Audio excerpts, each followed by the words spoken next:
couple of things that popped in my mind. I will jump ahead of you, Steve. You go ahead. I will. Okay. An increase in the number of teacher cadets. Now, some of us are very interested in such things, and so it was delightful to see that that's poked its head up above the soil a little bit, and we're certainly excited. I'm excited to see that happen. The survey, not only for our businesses that are being supportive of our interns, but grabbing those interns and saying, okay, what was the good thing, and would you have a suggestion now that you're an educated young person who's gone through an entire internship? What have you got to say for us? So thank you for that. It's a right sizing of that partnership. And as you were describing the family strategies that bring the family in, it's certainly lined right up with our strategic plan. And each one of these steps is to say it's not all about college. Maybe there's something else for you, but you need to know what your options are. And it's clear you're making it easier for folks to find that. Maybe a couple of us will find a career as a result of the online information available to us in the district, maybe. Mr. Hall. Yeah, maybe I could.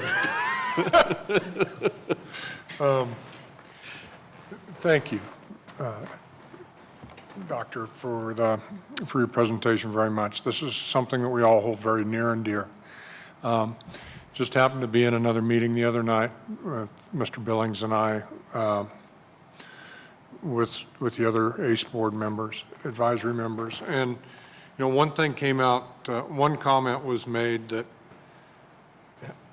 I can honestly say I hadn't thought of through this internship program since we started working with this, and Bob Mr. Billings can correct me if I'm wrong, but last year we had some kids that maybe they didn't get started early enough, and the internships that they wanted in their particular area were already taken, right? And so there was some convincing to go ahead and take this other internship, because I think sometimes we forget that it may not be finding exactly what you want to do, but you may have to find exactly what you don't want to do a couple times before you go for what you want to do. And so my question to you is, at this point, what can we do better, and how can we improve and get 150, 200 internships, 250? That's exactly what we're thinking too. So we want to be able to provide a very robust program so that any student in the 11th or 12th grade can participate in it, not only during summertime, but throughout the entire year. And so a partnership that we have with ACE, particularly with Dr. Susan Walker, is ongoing. We had a conversation with her earlier this week, and then we're meeting with her again later this week, or last week. Mm-hmm. And it is about how do we grow more business partners. I think because we have such a great business partnership foundation right now, who has shared that 98% of them want to come back and participate again, that if we can network through that commerce and that environment to have more businesses join, the better our students will be able to find a pathway and an internship that that's aligned to their interest. There is value in exploring other pathways, but we want our kids to be able to choose and participate in an internship that best aligns with what their goals are for after high school. Sure. Awesome. I'm looking forward to it. Me too. Mr. Havely. I realize we're a scary bunch.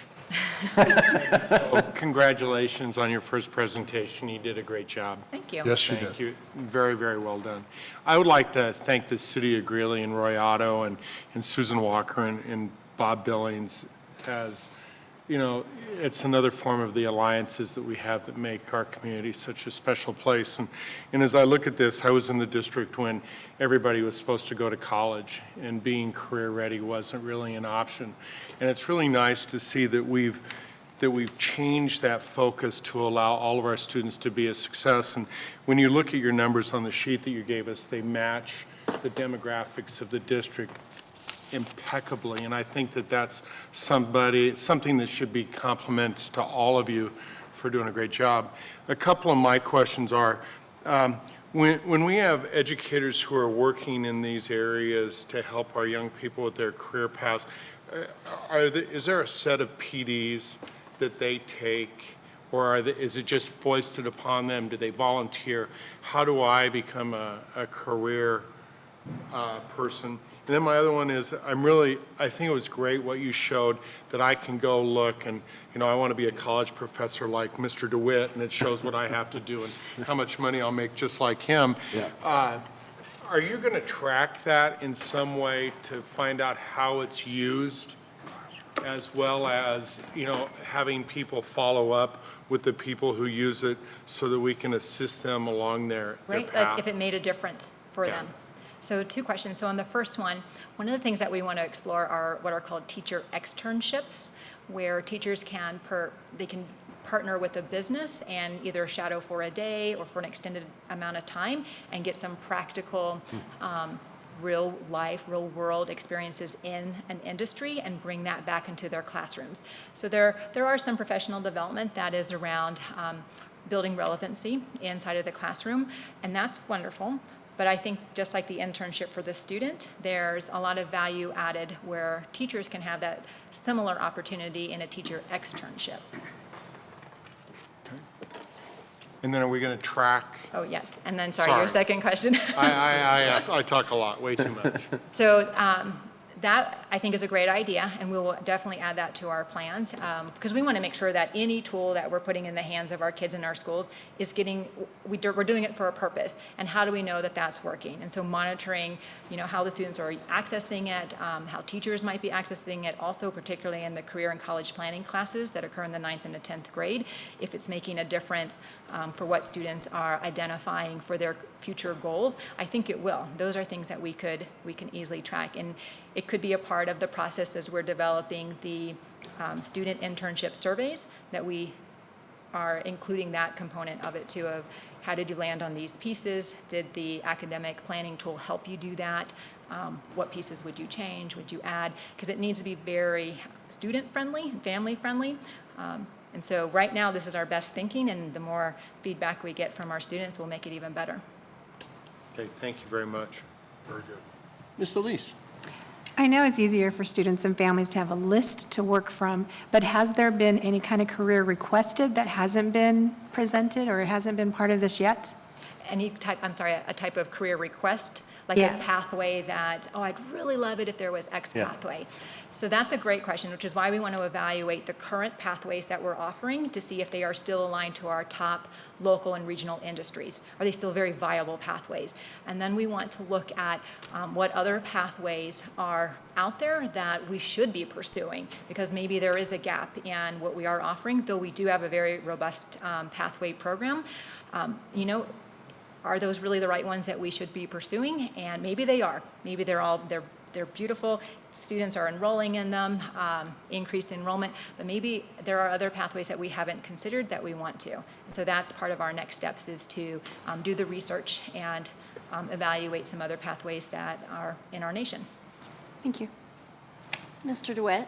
Yes, If I Dr. may, Phillips, before please. you take Mr. Lydiak. Absolutely. So I want to remind all of us that this is driven by our strategic plan, and it will be driven by the work of that action team with the strategic plan. And to answer your question, Rhonda, yes. We don't have in one of our high schools or available to us through Ames an esthetician or hairstyle program. Cosmetology, an esthetician. So that we have had students ask for that, and we don't have it. So down the road, if our mill levy override passes, we will have an opportunity to actually direct resources toward the work that's identified in the strategic plan, and I would expect that some of those career pathways that don't exist will pop out. Thanks for yielding, Mr. Lydia. Go ahead, please. No worries. In fact, I kind of wanted to touch on that as well, well, first off, I want to say this is great news, and I love seeing the steady progress and evolution of our career pathways. Always been a fan of this. I think it's in its 5th year now, and it's great to see it grow and get that critical mass and relevance to our students, and that they are moving to these programs and enjoying that opportunity to learn what they may or may not want to do. But with that, I mean, these are very, very robust programs, and they do take extra resources. And so it's great that our district has been able to pull together with support of the community and all of the resources that we've been able to garner to offer these opportunities. So it'd be nice to be able to offer more. Mr. Hall? Got one more quick one, sorry. Has there been any thought given to contacting the local businesses around our area, say the northern Colorado area, around Greeley, maybe by sector, and asking them what do they need?